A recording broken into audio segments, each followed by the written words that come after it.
Taxation is the price we pay for failing to build a civilized society. The higher the tax level, the greater the failure. A centrally planned totalitarian state represents a complete defeat for the civilized world, while a totally voluntary society represents its ultimate success. Welcome to Keith Knight, Don't Tread on Anyone. Today we have Larken Rose, the author of The Most Dangerous Superstition, mandatory reading for anyone interested in understanding the world around them, and Mark Passio of What on Earth is Happening. Absolutely must see his seminar titled Natural Law. First question to Mark Passio. Mark, what is freedom? I would say that freedom is a state whereby individuals can exercise their rights unrestrained from coercion and or the initiation of aggression through coercion, and that is the natural state of humanity. Humanity should be living in the state whereby our rights are not constrained or basically we are threatened by the initiation of physical force, duress, coercion for the exercise of rights, which are actions that do not initiate harm to other sentient beings. So that to me is the state of true freedom. Larken Rose, what is freedom? Pretty much what he said. I think, people often confuse the notion of, well, I should be free to have a house and do this and do that and do the other thing. And they don't realize that liberty is actually, and rights are sort of a negative concept. It doesn't mean you have the right to fly to the moon. Like, well, you have the right to have nobody else forcibly stop you from flying to the moon, but you have to find a way to fly to the moon if you want to fly to the moon. So freedom doesn't mean I can do whatever I want. It means other people aren't forcibly interfering with me doing whatever I can inside what I want, inside the bounds of I'm not restricting other people. So Larken, when you say, do I have a right to do something, what we're really saying is a person morally justified in doing an action insofar as it doesn't initiate fraud or aggression? Anything more specific on what a right is that you want to pinpoint? Well, just that it's the negative. To say I have a right to speak my mind just means nobody else should forcibly stop me from speaking my mind. I mean, if I'm alone on an island, what does it mean to have the right to freedom of speech? Kind of nothing, because there's nobody else there who could possibly forcibly interfere. It's just a statement of a negative. To say I have a right to X just means if I choose to do X, nobody should violently intervene to try to stop me. That's all it means. Mark Passio, what is a right? A right is an action that does not initiate harm against another sentient being. It's a very simple definition, and as Larken already pointed out, that is a negative definition. You'll notice that I didn't go on a spree of listing rights, okay? I said a right is an action. First of all, that's what all rights are. Rights are actions. They're things that people can do and should be able to do unrestrained. But we're defining a right in the negative, as Larken said, okay? It is an action that does not initiate harm to other sentient beings. So anything that doesn't do that falls within the boundaries of a human right. And it's a very short list of what the harmful behaviors are that do initiate harm against other sentient beings. And that's murder, assault, rape, theft, trespass, coercion, willfully lying. Those are the seven, what I call the true seven deadly sins, the seven transgressions against natural law, the seven transgressions against other beings' inherent rights. Mark, what is natural law? Natural law is a set of unchangeable, non-man-made, binding, and immutable conditions that ultimately govern the consequences of the behaviors that those who have the capacity for holistic intelligence choose through their free will. So I consider it the karmic force. I consider it the spiritual laws in the universe that ultimately govern whether whole societies of beings, of intelligent beings, live either free or live enslaved. It governs what I call the law of freedom, that as the morality of a group of people increases, they become more free, and as the morality of a group of people declines or degrades, they become more enslaved. That is how natural law functions, essentially to give us the consequences of our freely chosen behaviors. Larkin, what are your thoughts on natural law and whether or not you think morality is objective? There is a right way for human beings to interact with one another.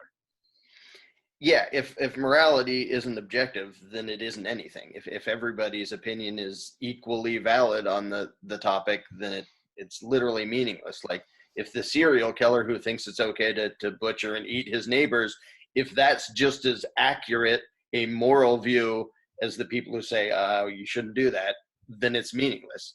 I don't usually use the term natural law, but I talk about the same concept using different terminology all over the place. And it's about how people should behave. It is a moral should.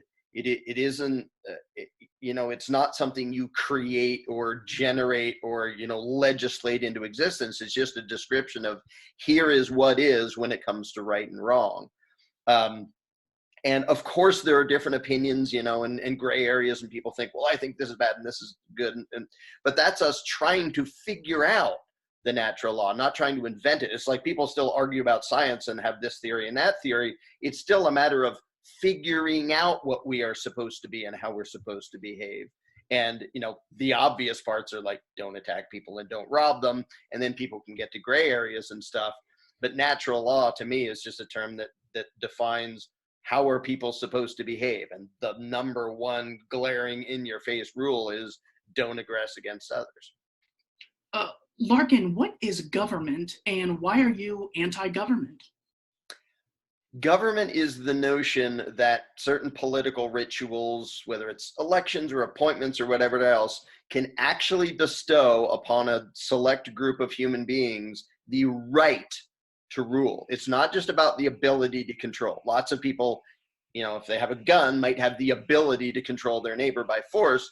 That doesn't make them government. Government is the exercise of authority, meaning the right to rule, which never actually exists. The right is imagined. The thugs are real, the guns are real, the violence is very real, all too real, but the right to do it, the authority to do it, is always a lie. So the problem is not the thing over there called government. It is the fact that people view it as government, as a thing that actually has the right to coercively control us. And that's why I talk about the fact that those people and their guns are not actually the problem. The belief system and people imagining that there is such thing as a legitimate, rightful ruling class, that is the problem. Mark, what is government and why do you not support the legitimacy of government or a state? Government is a false and illusory religious belief. I would go even further and say that government is a cult. It is a cult belief system because the definition of a cult is a religious belief that is actually harmful to members that are not its believers or adherents. And the basic belief structure of those who believe in government is that there is such a thing called authority that is vested in man, and that is entirely rooted in the concept of violence, which is the initiation of harmful behavior toward other beings that are exercising their rights because of the commands or demands of a ruling class that call themselves the legislators or lawmakers that want to impose their will violently upon other beings, coercively, violently upon other beings, and therefore restrain their rights. That's what government is to me. And ultimately, if you really take what I just said there and condense it down, it comes down to three simple words. Government is slavery. Mark, what is anarchism? Anarchism simply is the state by which there are no rulers over other people.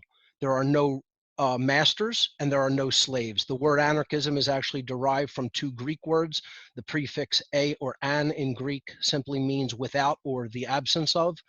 And the noun archos, archon in Greek means ruler or master in the actual connotative sense of being an owner of other people, like a slave owner, a king who rules over its subjects, a master in that sense, not someone who has come to a very level of advanced knowledge and is therefore called a master of some skill set or something like that. The connotation of the word archos or archon in Greek means a master over a slave or a king who is above his subjects. So if you put those two root words together, an and archon, where we get anarchy from, it simply means the absence of rulers or masters. And therefore, that means that there are no masters and no slaves, and that is called the state of freedom. Larkin, what is anarchism? Well, he just gave a perfect definition of anarchy. Anarchism is the advocacy of that. To me, it's even sort of silly and funny that there need to be such words. Like, there is not a word that means someone who doesn't believe in Santa Claus. There is not a word that means someone who doesn't advocate killing and eating his neighbors. Like, government and authoritarianism and statism is insane and immoral, but because it's so rampant, there needs to be a term that means I'm one of the people who doesn't want somebody to violently dominate you. I think the day will come, and I don't even think it's all that far in the future, when nobody will use the word because it will literally describe everybody, because everyone will have outgrown this superstition. But for now, being an anarchist literally just means I don't want a ruler for me and I don't want a ruler for you.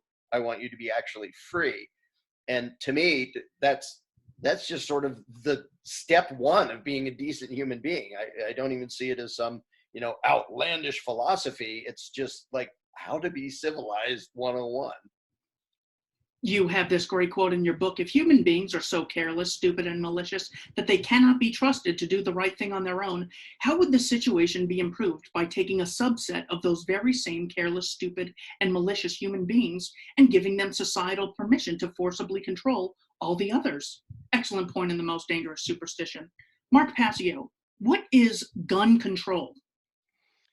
A gun control is the restraint by the ruling class and or their enforcers to coercively and violently restrain the natural inherent right of self-defense with firearms from the people who they consider that they have the right to rule over.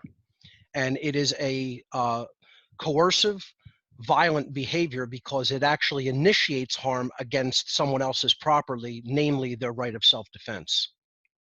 Larkin, help us get through this euphemism here. What does gun control really mean? We have Justin Trudeau yesterday saying that I hereby declare all military-grade weapons illegal. Of course, not for the state, a monopoly for the state.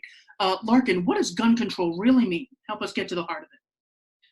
Almost everything that government does, it uses euphemisms for, and it dishonestly describes. Gun control is a shining example. It's this nice sounding, oh, we're sort of limiting something scary or something. It is, the accurate term is basically peasant disarmament. It's the ruling class, because they never apply it to themselves. It's the ruling class saying, and even this skips part of it, you're not allowed to have guns at all, or certain guns, or certain kinds of guns. And by not allowed to, they mean, if we catch you doing this, we will send men with guns to come capture you for disobeying us. So gun control is literally a form of gun violence, immoral in every way, because it is 100% aggression and immoral to tell someone, for merely possessing that thing, I and my thugs with their guns am going to come, capture and cage you. It's the irony is that what is called gun control is literally a vicious, immoral example of gun violence. Mark Passio has an excellent video called The True Meaning and Purpose of the Second Amendment. Mark, I'm curious, why do you oppose gun control? Isn't it just about helping people and making sure we as a society are safe and cooperative? Not at all. It's about creating a power differential between the ruling class and the rest of the people. And that's what government always seeks to do, to enhance its own power at the cost of the average individual and their rights and freedom. I'm opposed to it because I understand that each individual has the inherent right to defend themselves from coercion and violence, so long as they are not initiating harm against another sentient being. And what gun control is, as Larkin said, is the initiation of violence by the people who are doing the bidding of the ruling class to actually, conduct violence against peaceful people simply for owning a piece of equipment. If an individual doesn't have the right to perform an action, the action cannot be delegated or granted to any other individual or group and thereby magically turn a wrongdoing into a right. There is no such thing as the delegation of a wrong, So if an individual would not have the right to go and seize forcibly and coercively and violently someone else's property, that right cannot be granted to any other individual or group of people and then called a right. See, we all have the same natural inherent rights, and included in those same natural inherent rights that each individual has, and no one has any more or less than anyone else, is the right to defend your physical self, your physical being, your property, your rights, and your freedom from the initiation of aggression by others. Now, Larkin, how can you not support gun control? For heaven's sake, the U.S. is this gun-toting place, and that's why there's so much gun violence, 30,000 a year. Larkin, how can you seriously oppose gun control? First of all, because it is gun violence, like I explained before, and I oppose people using guns for bad things. So much of the way statists think and voters think and the way government functions is like a teacher and little kids. Like the teacher saying, well, you little kids, when you're in my classroom, you're not allowed to have guns. You're not allowed to do this. Like, we're grown-ups. The notion that a politician should A, have a whole bunch of armed guards himself, and then B, should tell the rest of us, you're not allowed to have what my thugs have every day and will use on you if you disobey me, because you're just kids and it's too scary, it's too risky, you're too unstable. For anyone to accept that view is basically for them to accept the fact that they're either a helpless child or a slave or both. And gun control is completely founded on the notion that the masters have the right to decide for us what we are allowed to possess in order to defend ourselves from criminals, from invaders, or from the master himself.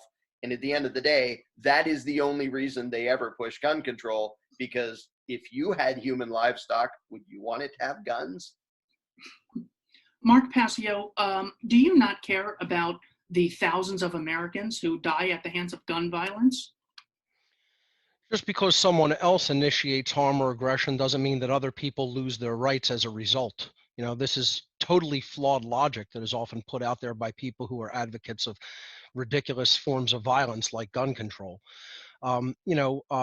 I would advocate that people learn how to defend themselves against the initiation of violence instead of trying to limit people from doing that. It's the idea that, if, let's say, a lion attacks a gazelle and they did it with teeth, that then you disarm and take all the teeth out of the gazelle so they have no ability to even bite their aggressor. That's what gun control is the equivalent of. It's basically saying, because there are bad people who might do violent things with firearms, let's take them away from the people and let them lose their ability to possibly defend themselves from such attacks. It's completely and utterly flawed logic. And again, as we've pointed out over and over again, is a form of violence with guns, which we firmly stand against. Exactly. And the 30,000 annually statistic is, first of all, a lie, because half of those are suicides. It's not violence if you do it to yourself, any more than me spending my own money is stealing from myself. And also, a lot of those are gang related. And government is the number one cause of mafias and gangs, because they outlaw things like gambling, drugs, prostitution, drive them underground. Just as there's no Al Capone today being violent with alcohol, there wouldn't be any if there wasn't a government pushing a drug war or any of these black markets. Larkin Rose, is there any other important message you would like to communicate about gun control you feel is not generally understood? Well, I think there really is a trained-in immaturity to a lot of people. Now, in the U.S., there are a lot of exceptions to this. There are a lot of people in the U.S. who do take it upon themselves to realize, hey, I'm just as responsible as anybody else. If there's some scary person out there, why would I sit on my butt and hope authority saves the day? If I have a gun, if I have the means and the ability to go stop the bad guy, it's just as much my job as anybody else's. But there are also so many people in the country who have this immature notion that if we just sit tight and wait for authority to save us and protect us and tell us what we're allowed to have and what we're like, everything will turn out fine. And first of all, those people need to read a damn history book. But second of all, they literally need to grow up. People who believe in government literally need to grow up and realize this is the real world. There's you, there's other people, we're in this together, so to speak. And if you want yourself to be defended by somebody with a gun, which you do if you dial 911, here's a thought: have somebody with a gun already be at your house by having it be you. And the fact that so few people even think about that and realize that if you're going to cheer for the forcible protection of the innocent, why don't you just be one of the people who do that? You don't need a badge. You don't need a special authority. You need to grow up and be moral and responsible. Another way they lie with statistics is saying, well, in 1996, Australia had a gun ban and everything went fine. Violence has decreased. What they don't tell you is the 7 years prior, gun violence was also on the fall, and they use a 7-year period from about 96 to 2003. Violence in Australia fell about 22%. In the US, in that same 7-year period, gun violence fell 29%. So this is how the world was just, for whatever reason, you can't say that was as a causal result of the gun confiscation bill. So that's why it's so important to not hear a statistic, go do a bunch of research, and then find out that the person was just using it as a stalling tactic. We got to get down to the principles. Mark, and one other thing. It's like, does government not also kill innocent people with guns? I mean, every criticism of, well, but innocent people will die if civilians have guns. Have governments ever killed civilians? I don't know. Eric Garner, Waco, World War I, World War II, Vietnam War, King Leopold. Like, there's all these examples. Mark Passio, final thoughts on gun control. Those who advocate for gun control are advocates of violence. And people never really look at it that way. They think that they're doing the right thing, but what they are actually saying is, we believe that a special class of people who magically have more rights than other people do have the right to come and coercively and violently suppress other people's rights with gun violence. I mean, imagine that. That's what the people who are advocates of gun control actually believe, and yet still believe that they are good people, quote unquote. They're advocates of violence. Yeah. Now, Mark, you have been very critical of the police. However, I guess no one's told you that they're just doing their job and they don't make the laws. Congress makes the laws, for heaven's sake. Mark, why are you so critical of police when they don't make the laws and they're just doing their job?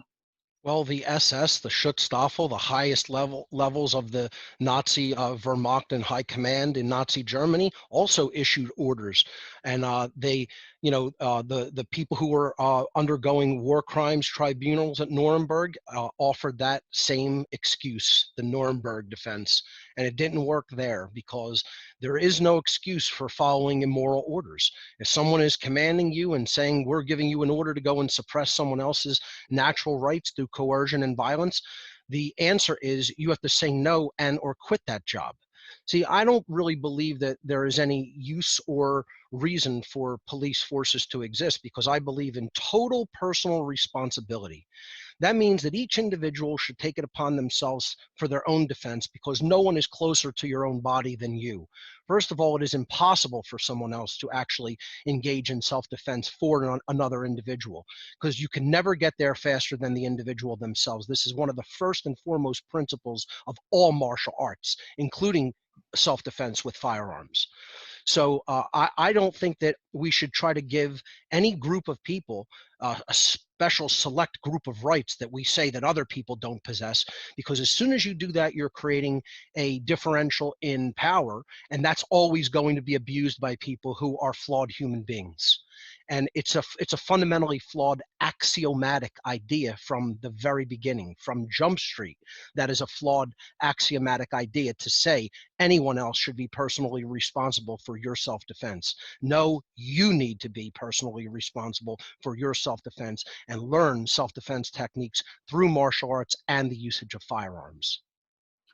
Larkin, are the police responsible for enforcing immoral laws? Absolutely. And as much as I talk about how voters and advocates of government think like children, that is even more true of cops and enforcers.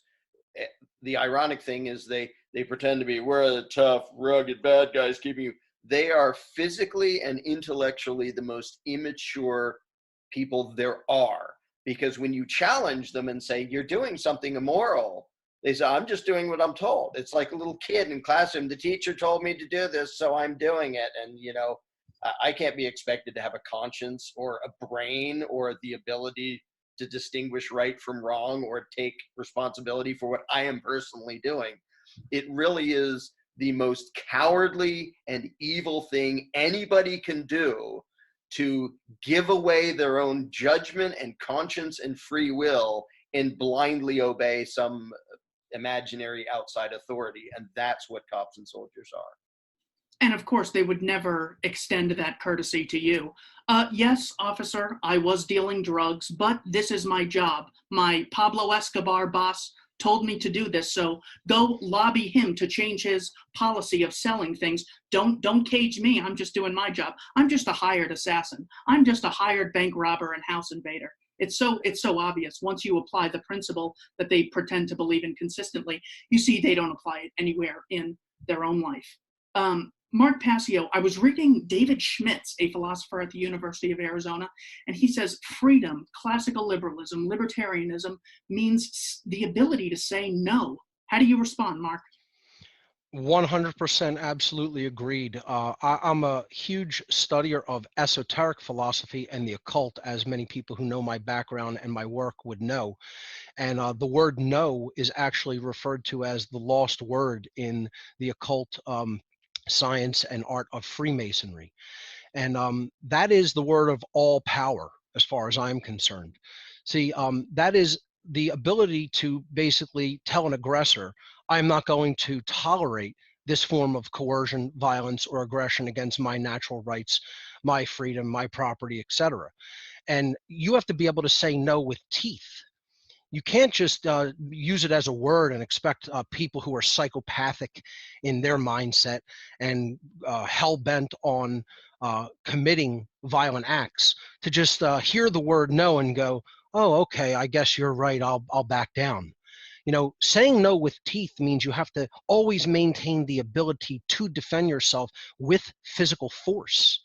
And again, that is done in the modern world through the equalizer known as firearms. I would also say you could say no with teeth through some form of personal self-defense in the form of martial arts as well, which I also practice and study. But firearms are so important when it comes to equalizing a potential huge discrepancy in physical power. Like for instance, a very thin woman versus a 260-pound huge muscled man. So absolutely, I say that everyone really has to have the ability to say no with teeth. And that is part of preserving our inherent right of self-defense, especially with firearms. So, Larkin, what I hear from this is saying no is saying, no, I don't want to be part of society. No, I don't want to do anything for anyone else. Is freedom, is this a philosophy of being selfish, Larkin?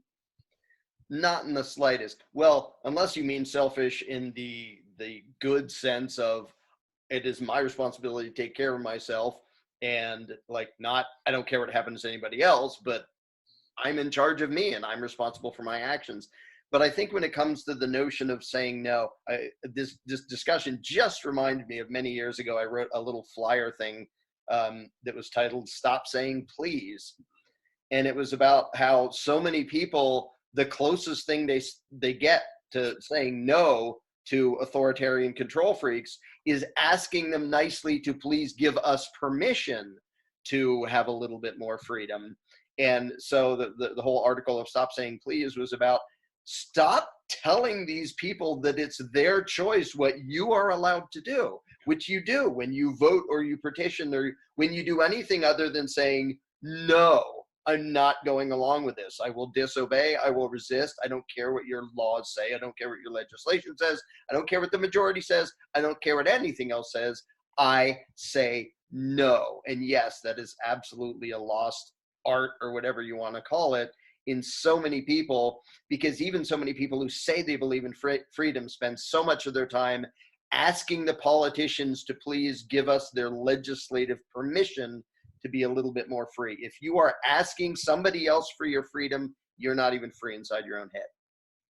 It's pretty incredible. They've gotten the philosophy of peace and non-aggression to mean selfishness. Meanwhile, their philosophy is you have to obey our edicts because we wrote them down and voted. And if you don't, we're going to cage you and shoot you if you resist. Mark Passio. If I may add a quick addendum to that, saying no, I mean, the very first, as far as I'm concerned, of all human rights is the right to be left alone and the right to refuse participation in something. I mean, imagine someone saying you must do this thing and you not being allowed to say no. That is called slavery. To command another person and compel their behavior is to make the claim that you are the master over their body, and that's called slavery. So, of course, saying no to participation in anything that government or anyone else in society, for that matter, wants you to do isn't selfish. It's a natural right to do so. Mark, when I hear the ideas of anarchism, it sounds like this utopian pipe dream that just assumes everyone is fine and everyone is a good moral person. How do you respond? Well, the very word utopia means nowhere.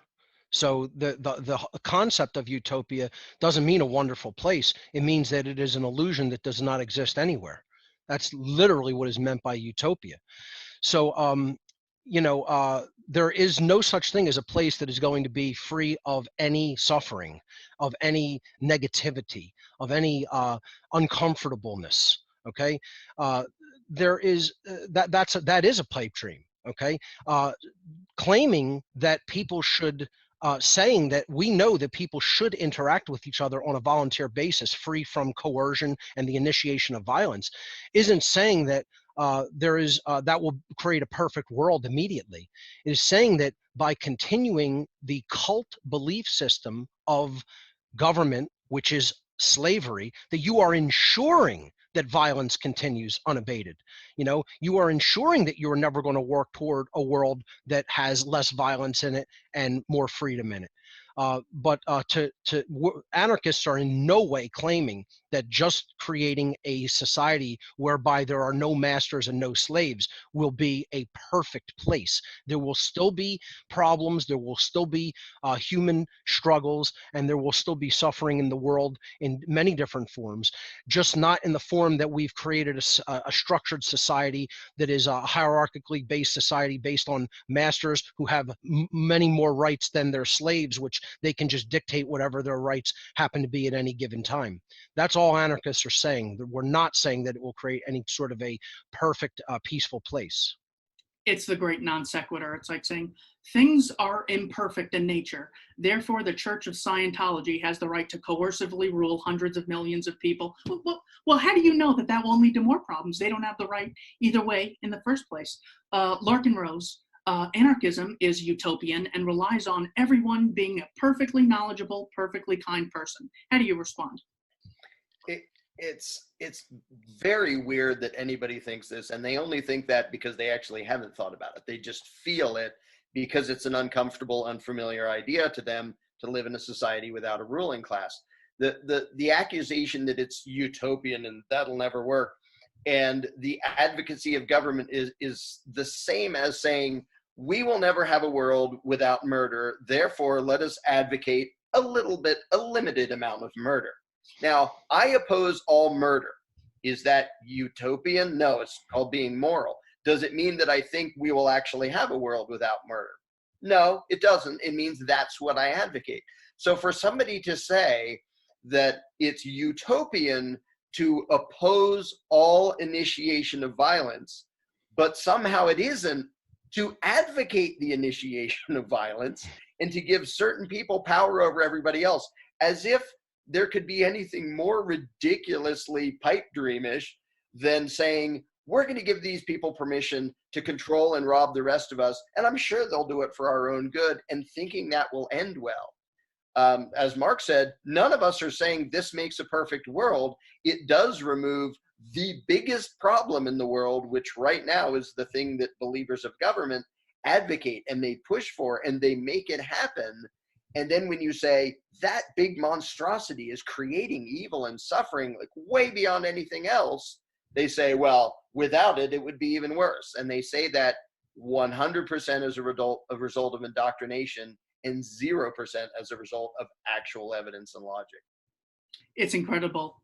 You were once debating someone, Larkin, and it was Tom Willicott, and he was so flabbergasted. He goes, "Look, I just don't trust people." And you go, "What species do you want running government?"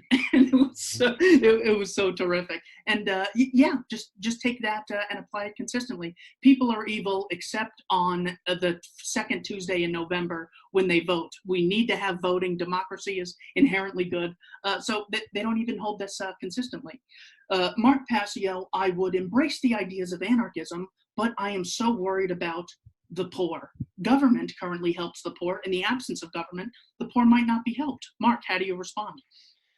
This is essentially the advocacy of theft, because to say that someone must contribute any amount of the product of their labor, but through coercion, is to make a claim on the product of the labor of that being. And by doing so, you are indirectly making a claim on that which produced that product of labor, which is the body itself.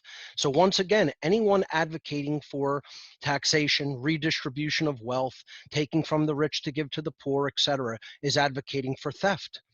If something is not done voluntarily, it is done only through coercion and duress, which is violence in and of itself. So all we are here advocating here today, Keith, is that we don't want people to initiate violence to others just to get done in the world what they think should get done. If it gets done, it has to get done on a voluntary basis. And, you know, for people who have such a dark worldview of other people that don't think if people kept more of the product of their labor that they would be more charitable, they really haven't really studied the dynamic or the data at all. They just have a belief system about it. And really, that's all that religion, the government really is in any of its forms or in any of its decrees or enactments or the ways that it does things. It is a religious institution. And that's how people have to really start seeing government. They need to see it as a religion, no different than any other religion, except for the fact that it's actually more violent and has even caused more death through democide than almost any other religious institution on the face of the earth. Larkin Rose, I care about the poor, and that's why I don't embrace libertarianism or anarchism. Larkin, how do you respond? There's so many people who just, they know what they know. They know the life they're in, what they're familiar, what they've seen, and they have a hard time imagining or predicting things otherwise. So literally, if you stuck them in a cage and gave them a bowl of gruel every day and kept them that way for 10 years, and somebody opened the cage door, some of them would say, how do I know there's going to be food out there?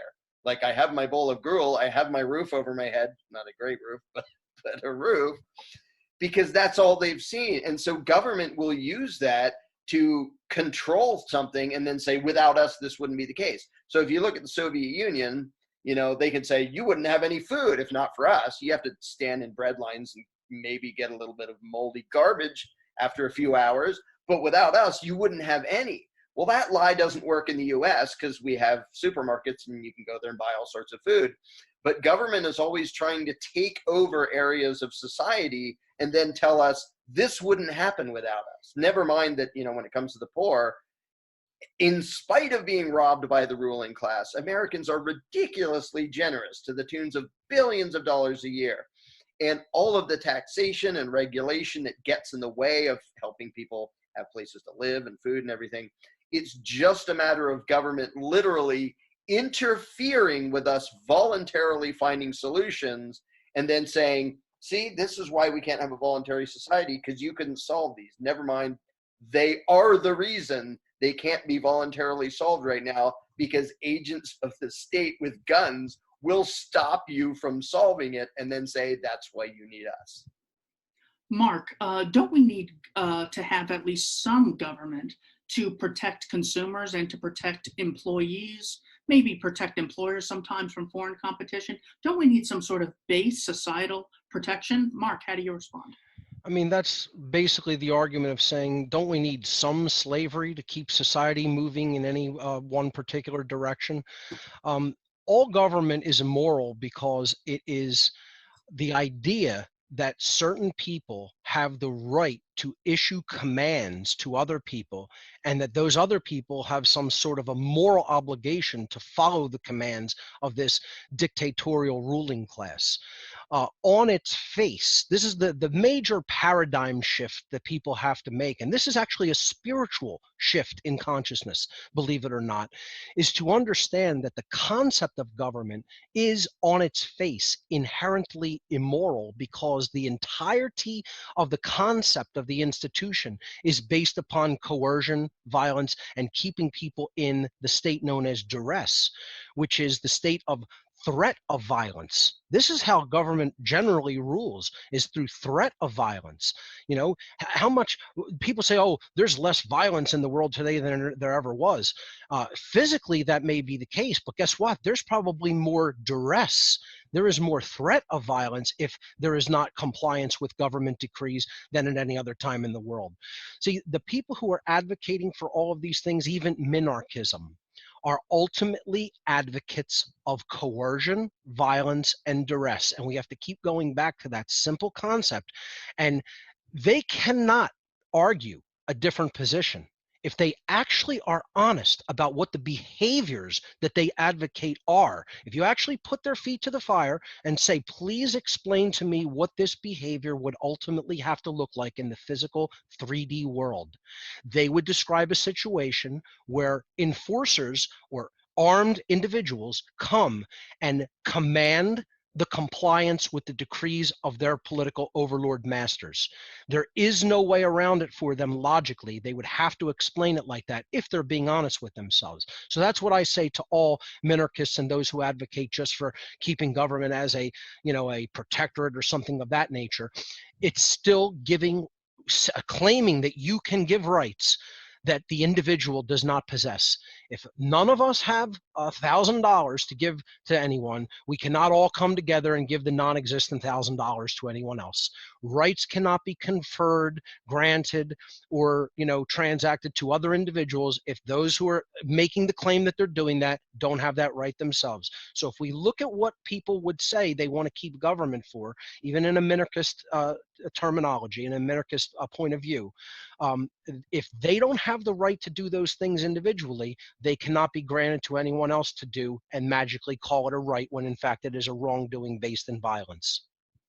Larkin, don't we need government for consumer regulation, employee regulation, and some foundation societal structure?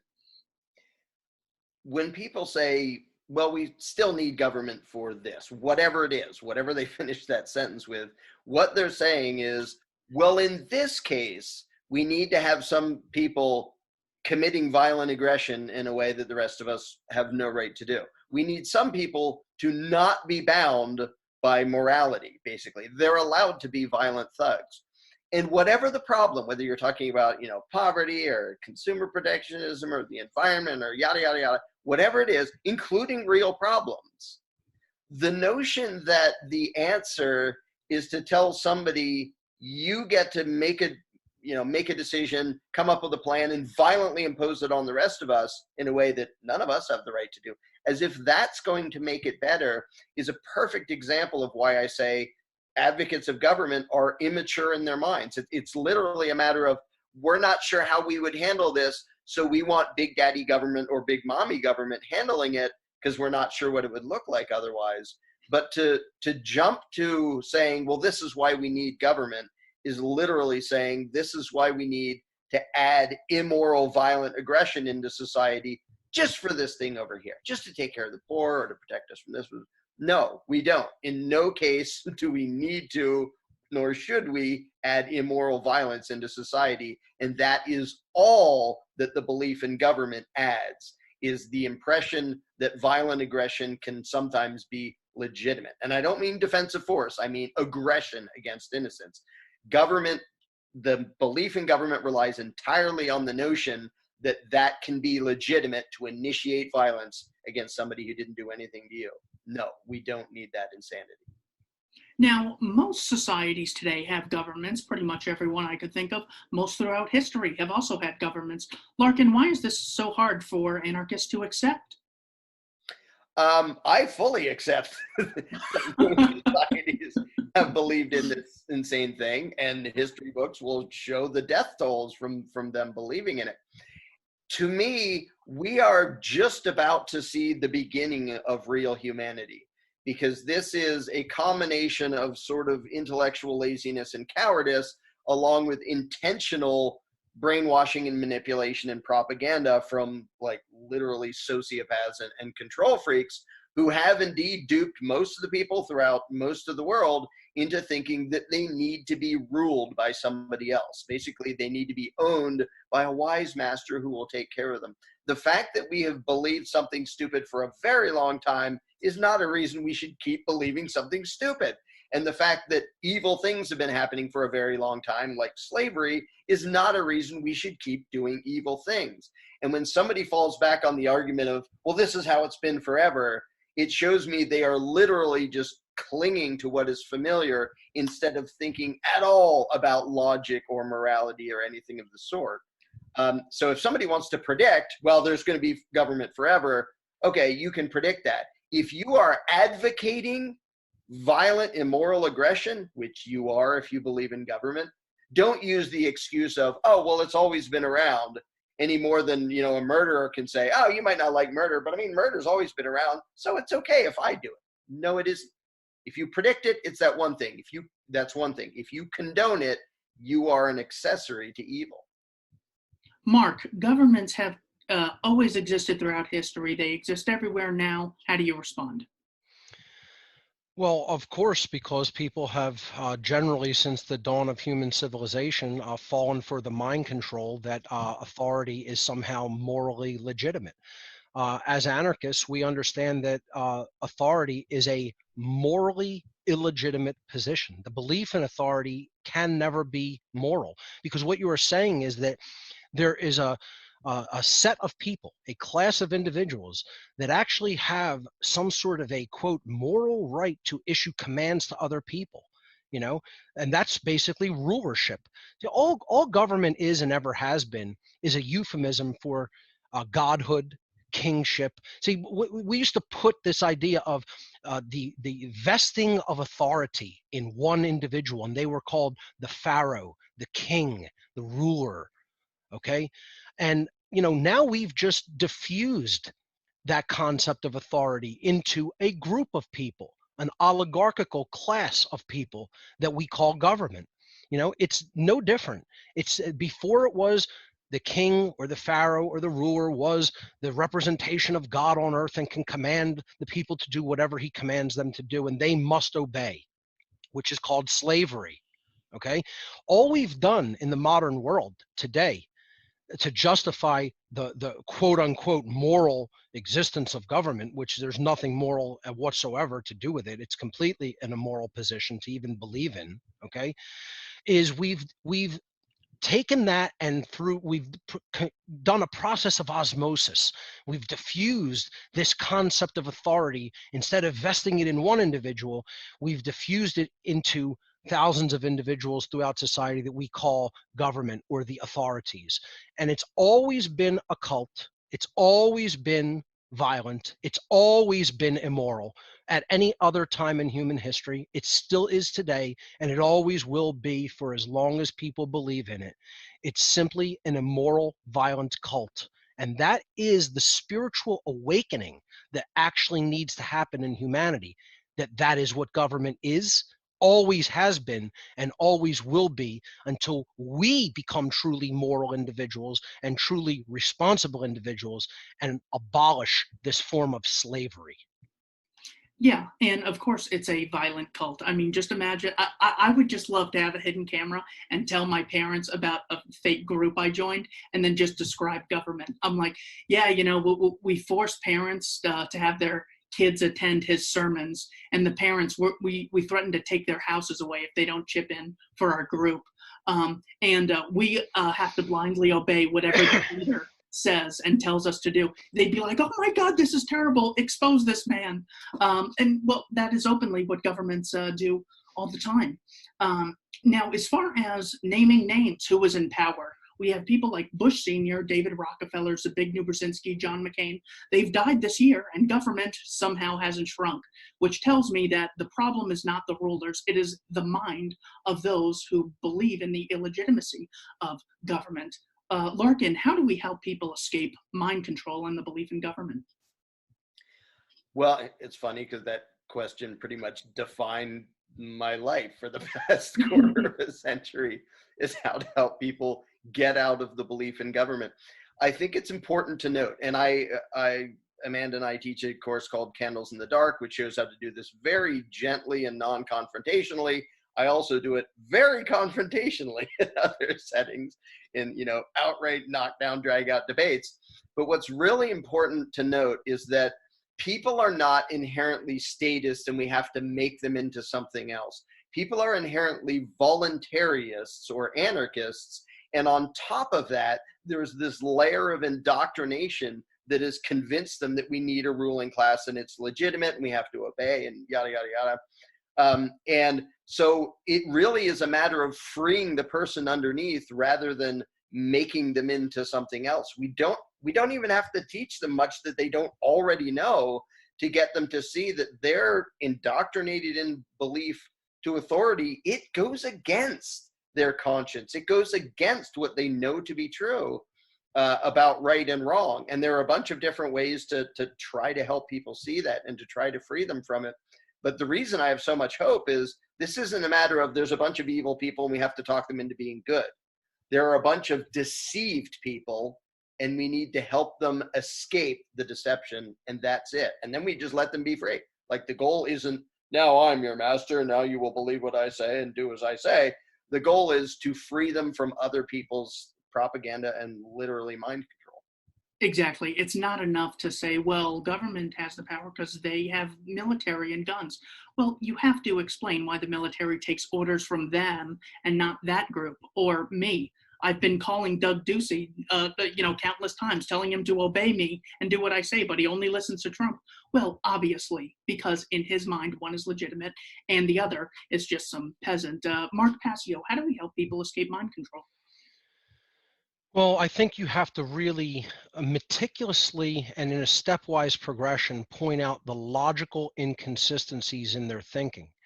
People think they're advocating for a moral position because that's all the government does is obfuscate its behaviors through euphemisms and false equivalencies, and tells people that it's actually operating the way that it does for moral reasons, which is never actually true. So one of the processes that I do is like a Socratic method, and basically say, you consider yourself a moral, do you consider yourself a moral individual? And and explain what you think should be done regarding taxation. And then the person might say, well, I think the rich should be taxed this much, people who don't make this much should be taxed this much. And then I'll say, okay, do you think you yourself have the ability to go and forcibly confiscate any percentage of wealth from anyone or resources from anyone that you think? Could you break down their door, go into their home, confiscate wealth, confiscate money, etc.? Do you have that right?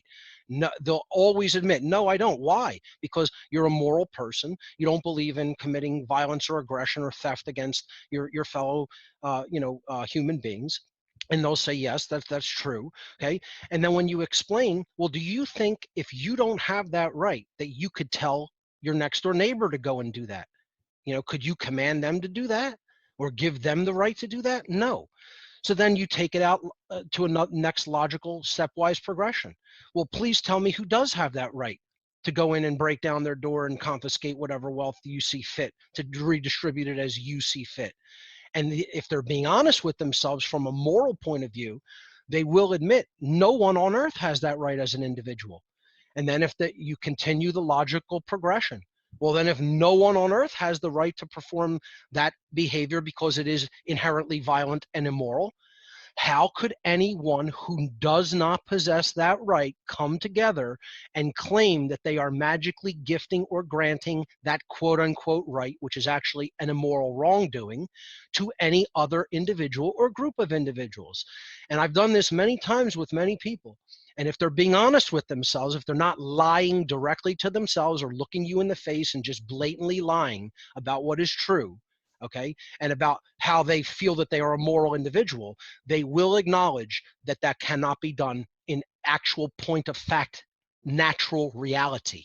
You can only make the claim, or you can only believe that that can be done. And that's all government is. It's a false, immoral belief system which constitutes a religious cult. And it's slavery. That's it. And if you really get down to explaining it in a stepwise moral progression and keep consistently appealing to the individual morality of the human being, they will have no choice but to admit that what they are actually advocating for is violent behavior. And I've done this to a few people, and when they finally said, yes, I have to admit that's really what it is in actual nature and actual behavior, I said, well, congratulations, you actually understand now the philosophical position of the anarchist who advocates for no violent behavior in society, for only voluntary behavior in society that is consensual, mutually consensual. And many people have actually thanked me for doing that, and many people have walked away with, kind of a little bit of hard feelings because they got their ego damaged a little bit as a result of the exchange. But either way, you've planted a seed that cannot be unplanted. Exactly. Yeah, I see anarchism not only as freedom, but also genuine equality, equality under natural law. If I don't have the right to do it, I don't have the right to grant it to someone else. And I am equal to them. That's why they don't have the right to initiate aggression against me, and I don't have the right to initiate it against them. That's how we know that voluntarism is natural law, because it's the only philosophy that could be consistently argued without appealing to anything arbitrary. A few more questions for you, gentlemen. I appreciate your time here. Larkin, how do we discern right behavior from wrong behavior, moral from immoral? This is something that I don't usually talk about in depth in public, because most people on most things have a whole lot of agreement on all the major things that matter. Like if I ask somebody, is it okay to beat up your neighbor and take his stuff? Everybody says, well, no.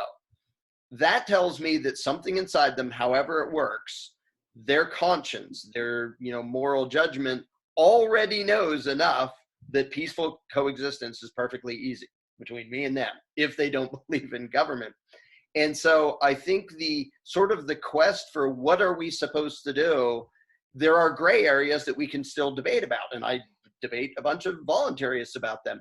But when it comes to the main huge things of, is it okay to attack somebody else and take their stuff, most people already instinctively and internally know that's not okay. And that's true of Christians, it's true of Jews, it's true of atheists, it's true of Muslims, it's true of people all over the place, it's true of people all over the world who've never even heard of those religions, who live off in the middle of nowhere. They have still, they have that built-in sense that we're not supposed to be killing and robbing each other. And just that all by itself, even if people didn't sit around having deep philosophical conversations, just that basic instinct of right and wrong is enough to make the world 1,000 times better than it is if the belief in authority goes away. Then we can bicker about gray areas and where you draw this line, where you draw that line. But when it comes to the basics of being a moral human being, almost everybody has enough already built into them, hardwired into them, that I don't even feel the need to bring up those discussions to most people. Because if not for their belief in government, we would get along just fine. Mark, how do we discern right behavior from wrong behavior, moral from immoral? I think this is probably the real crux of the argument, because what we're talking about here and have been talking about from the very inception is morality. Anarchism is about the understanding of objective morality, ultimately. And it's very important to get it right. And this is where, we use the word right to mean correct, but it also means moral, because they're ultimately the same thing. That which is true and correct is going to lead us to that which is moral. So it's very important to be correct, to be right about it. Okay. So you have to start with a definition of what a right is. And most people can't do that. Most people cannot accurately, correctly give the definition of a human right. And that's why we're losing our rights. Because if you can't properly define something, you don't really understand what it is. So you'll never understand that it's actually being taken away or you're losing it. A right is a behavior. It is an action that a human being can perform that does not initiate harm to another sentient being. That means it doesn't aggress upon them violently. It doesn't coerce their rights. It doesn't coerce or restrain their freedom if they have not harmed another. Okay, and it doesn't harm their property. Okay, so you don't engage in behaviors which cause harm, which ultimately all the forms of behaviors that cause harm are forms of theft. We have to understand property versus theft. That's the ultimate moral question when it comes to the very crux and bottom line aspect of the moral nature of this argument, okay, of this philosophy. All the behaviors that are actual wrongdoings that we could ever commit against any other sentient beings are actually forms of theft. So murder is theft of life. That if the person was not engaged in a behavior that was causing harm to others and possibly putting their lives in danger through violence, then you don't have the right to take someone's life because their life was their property. So murder is the immoral taking of the property of another in the form of their life. Murder, assault is the taking of bodily well-being without right. So that's theft. Rape is the theft of free will sexual association without right. Yeah, there's never a right to do that. That's theft. You're taking someone's free will and freedom of association when they don't want to do that. So, coercion, you're taking someone's free will away. You're actually taking their freedom away through coercion. Okay. Trespass, you're taking security in their living space, in their domain in which they live and operate away. And lying is taking away the necessary information that they need to make informed decisions. So every immoral behavior is a form of theft. So really, if you really want to get down to the very crux of the moral argument that underlies all of it, it's you have to understand that which is not your property and don't take it through violence. That's it. Every form of wrongdoing is someone committing the theft of someone else's property, whether they're taking physical things that don't belong to them, whether they're taking rights that don't belong to them, whether they're taking freedom that doesn't belong to them, whether they're taking life that doesn't belong to them. All forms of immoral behavior is ultimately theft. So we can sum up all moral behavior and ultimately anarchy in one simple statement: don't steal. That's what ultimately all of the moral argument comes down to. Don't commit theft, because if you're not committing theft of things that do not belong to you, you're ultimately not doing immoral behaviors. And that's what we have to take it down to as an individual. Look at the behavior and look at, was property taken as a result of this behavior? And if it was, don't do that thing. That's a bad, wrong, and immoral thing to do. It's so simple, yet people have had the definitions of what is right and what is good and what is moral obfuscated. That's how evil works. It knows that people want to generally be good. It knows that they want to be moral, but it obfuscates the definitions so people can't ultimately come to the correct conclusions of what true morality, true objective morality really means. And that's how mind control works. That's how mind manipulation works. And that's ultimately what government is always seeking to do, to confuse true morality, replace it with morally subjective standards, and get people completely confused about what the true difference between moral right and immoral wrong ultimately is. And it's been very, very successful at doing that. And that's why anarchists and voluntarists have to come together and get on the same page about an understanding of human rights and human morals, and then really go out and teach that to other people. Then we'll be making some true headway. Larkin, Mark says truth is that which is, making it objective. Larkin, how do we determine truth from falsehood? Well, basically, like in any context, whether you're talking about morality or science or anything else, the individual is ultimately the one who has to make those decisions. And to make a decision that isn't just arbitrary and stupid, you have to observe and learn and bring in all the information and understanding you can. Now, the particular challenge when it comes to morality is you can't measure it with a tape measure and weigh it with a scale. You have to use your built-in conscience that is hardwired into you. And a lot of people do this, and they have all sorts of discussions, and they read this book and they learn about this and that and the other thing. So learning factual physical truth about something, it's a lot more straightforward of go gather direct evidence and figure out what's going on. Learning morality is a lot more about turning inward, because you have built into you the ability to sense right and wrong. You don't need to defer to some external authority, because if you're doing that, you're just flipping a coin.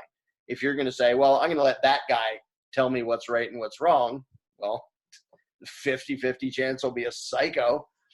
And so it's something that requires internal reflection and requires looking to your own conscience, which, as it happens, is precisely what authority tells you not to do. Don't rely on your own conscience. Don't rely on your own thoughts and feelings about how we should behave and what should be going on. Just defer to those of us in power and let us tell you what you should and shouldn't do. We'll tell you what's legal, and then you'll get confused between legal and moral and start to think that what makes you a good person is blindly obeying us. And that is the complete opposite from the truth. And a thing I really want to throw in is that when I talk to some average person who says, well, I think we might need government for this, and they have, whether right, left, I don't care, wherever they are on the spectrum, I say, I don't even know you. I've never met you before. And I would much rather your actions be based upon your own conscience, even if that means ignoring the dictates of any political ruling class. Now, how weird would it be for me to trust your conscience more than you do when I've never even freaking met you before? But that is the case with a lot of people I talk to. And it puts them in a position of literally either saying, oh, okay, well, I appreciate it and thanks, or arguing in favor of them ignoring their own conscience, which is literally insane. But I like to do that to point out, I would rather everybody use their own conscience, as flawed and imperfect as it may be, instead of deferring to some imaginary external authority, because the vast majority of evil and injustice that has happened in the world was not the result of individual malice. It was the result of obedience and compliance with imaginary authorities. Of course, and the most evil people in the world are, sucked in like a bat signal to the state, because that's where they can commit their atrocities without being held accountable. I mean, just imagine how many deaths Mao and Kissinger would have on their hands if no one believed in their legitimate authority. Mark Passio, you said truth is that which is. Mark, how do we determine truth from falsehood? Well, as Larkin said, it starts with observation, and that is the scientific methodology. So my ultimate answer is you apply the same investigative tools that we have through the scientific method. You observe, you formulate hypotheses based on that observation, then you do testing to see if it actually works that way, and then you refine it, and you then publish your results. It's no different than the actual scientific method, because what we are saying here is not a religious belief. It is not a belief system at all. It is what is actually operating in nature. So there are truth discovery methods that we already have at our disposal. In the modern day, we call this the scientific method. In the ancient world and in esoteric systems of thought, they referred to this as the trivium method. The trivium method was first taking in all of the data input that you require So that was the input phase. That was the knowledge phase.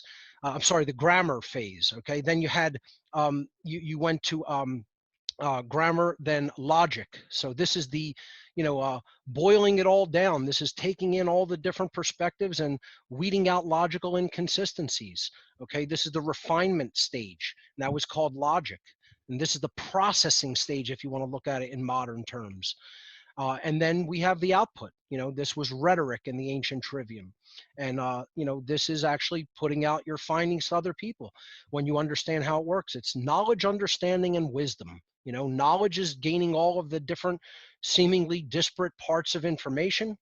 Okay. Then understandings, putting them all together and processing them correctly so that you know what it means. And then wisdom is what you do with it. It's going out into the world, it's explaining it, and then it's behaving rightly upon all of that understanding that you've garnered in the last two stages.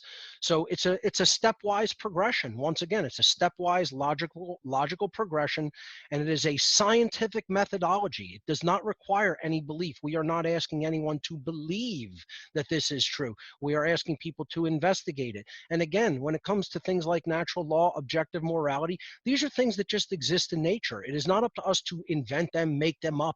It is for us to come to the accurate understanding of that which already exists. And the tools for doing that already exist. We just have to use them wisely and correctly. Larkin, what is the most important thing you've learned from talking to statists for 20 years, you say? 23, coming on 24. Thank you for your service. I have I have accidentally learned a whole bunch about psychology and how tightly people cling to a comfortable but false idea, something they've been taught to believe and something that has been, stuck in their brain for decades, and how uncomfortable and it is for them to question that, and how many very weird things the human mind does to cling to whatever is familiar and already believed, even in the face of evidence and logic that just demolish it.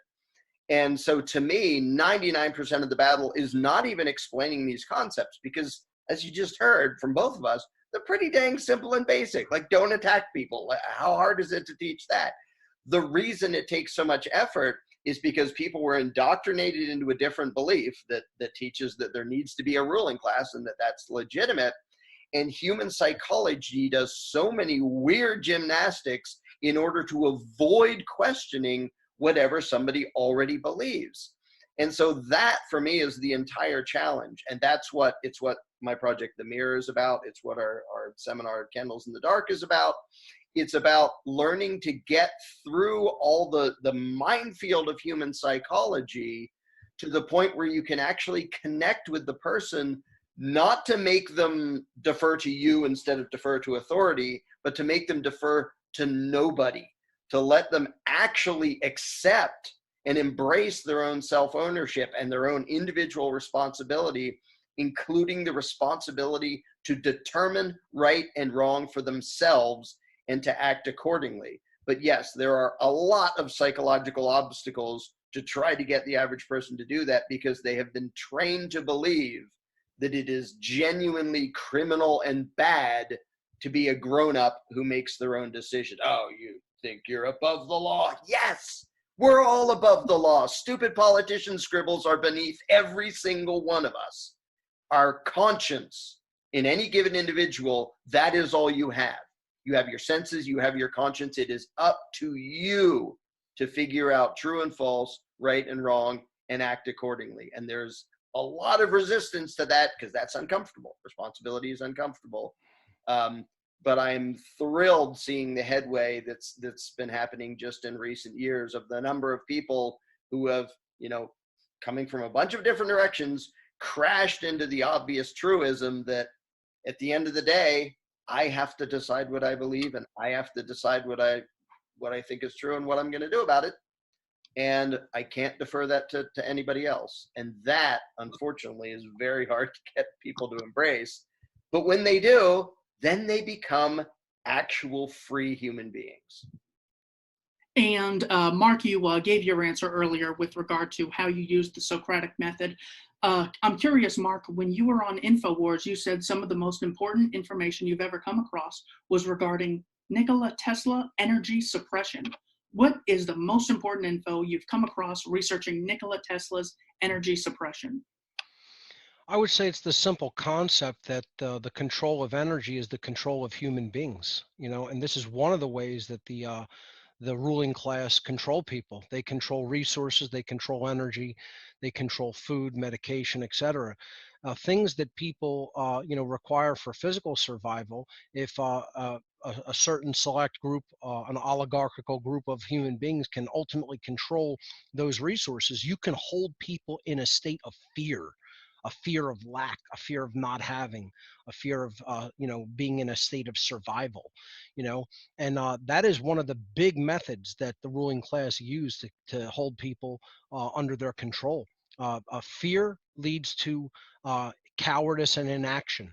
And that's ultimately what they want. As Larkin said, they don't want people taking personal responsibility. They don't want people learning, how true science works. They don't want people learning how to grow their own food. They don't want people learning how to defend themselves. They want dependency. This is the biggest tool of government, is dependency. And one of the things I learned by dealing with people who are stuck on believing that that form of dependency is necessary and that government is necessary is the programmability of the human mind and the power of the ego. That's what it all led me to a very deep understanding of. And this is also, of course, as Larkin said, psychological understanding. This is all about the understanding of the human mind, because see, these manipulators, they know us better than we know ourselves, unfortunately, as a species. They know everything. That's what occult manipulation is all about. It's ancient psychology. They understand all the hidden workings of the human mind, of the human psyche, and they know how to exploit those workings. They know how to basically get inside that clockwork and exploit it to their ends. And if we learn how our minds work, how our psyches work, to the level that they understand it, that will level that playing field of knowledge, and they will not be able to manipulate us in those ways. Unfortunately, most people haven't gone that deep into psychological knowledge, unfortunately. We have to understand the human mind is very programmable. Garbage goes in, garbage comes out. And if good programming goes in the form of understanding how to think, understanding how to come to correct conclusions, critical thinking, then we're going to have good output in the form of behavior, because we're going to come to the right conclusions about morality, and then we're going to behave accordingly. Conversely, if bad programming goes in, garbage belief systems that are rooted in violence and coercion and advocate slavery, then we're going to be totally confused about what's going on, both within ourselves and in our world. We're going to accept all kinds of euphemisms for things that we should never accept, like the government isn't violence and slavery. Then our output in the form of our behavior is just going to reinforce those incorrect beliefs. And we're going to get, as a society, negative consequences. This is how natural law ultimately works.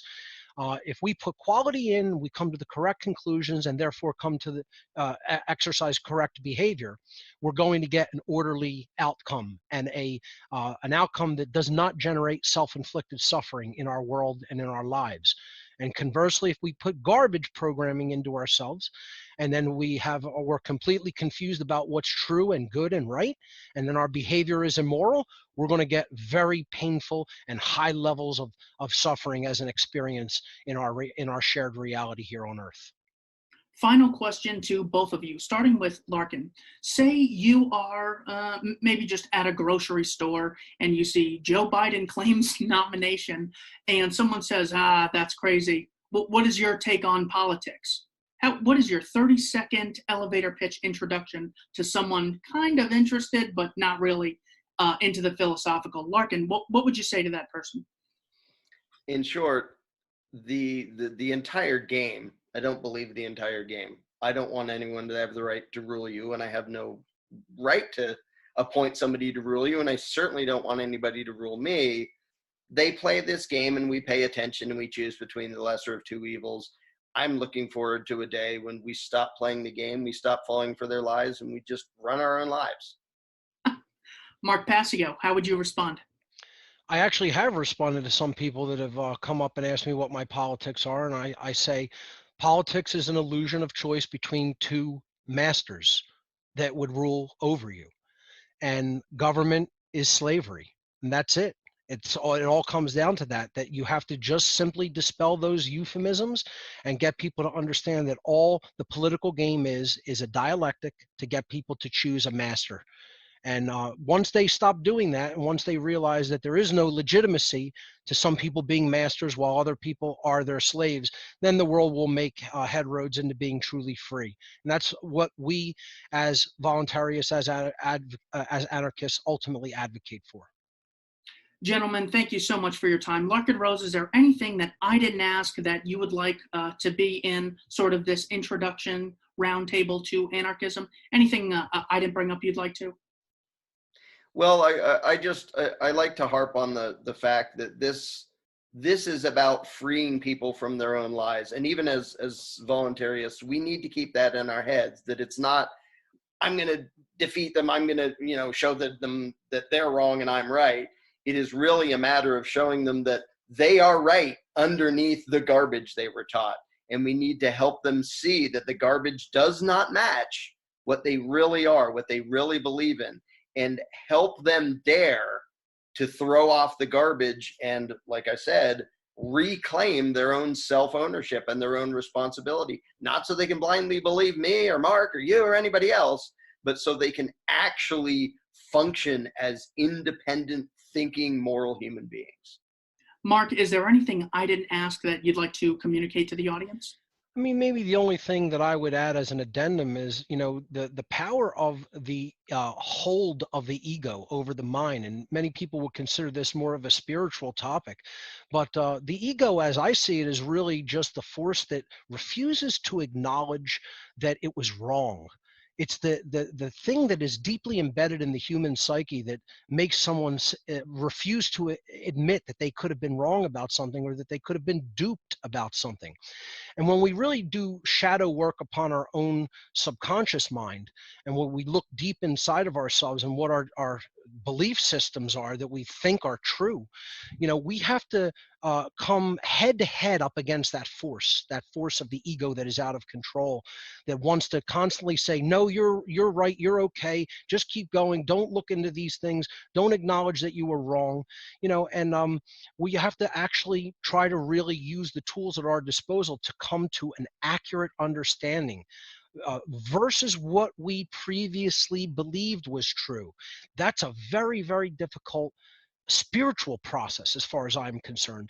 And that's why so few people want to do that type of shadow work of analysis, actually analyzing their own belief systems and what they feel and believe to be true, because that's it's a painful process. It's something that most people find very, very uncomfortable and painful, outright painful. And that's why so few people want to do it. But what we, as advocates of true freedom and a voluntary society, should be trying to help explain to them is a little bit of discomfort in the short term can result in a much better life in the long term if we're willing to go through that process of rediscovery of self. Terrific. And as I mentioned at the beginning, please visit Mark Passio's website, whatonearthishappening.com. Larkin Rose, as I mentioned, has the great book, The Most Dangerous Superstition. Larkin, what is the website where you have the candles in the dark for people to purchase? Just for that, it's called attendcandles.com, but we just recently launched a website called therosechannel.com that has that seminar, but also a couple videos we did just for the subscribers, and it'll have all of the past daily rants I've done. There are now hundreds of them, and basically a whole bunch of stuff we're making now that will be on therosechannel.com. I mean, for God's sakes, we spent 12 years in government schools. Let's give Larkin like 6 hours of our time for something so special. Gentlemen, thank you so much for joining me. And thank you to the viewers for watching Keith Knight, Don't Tread on Anyone.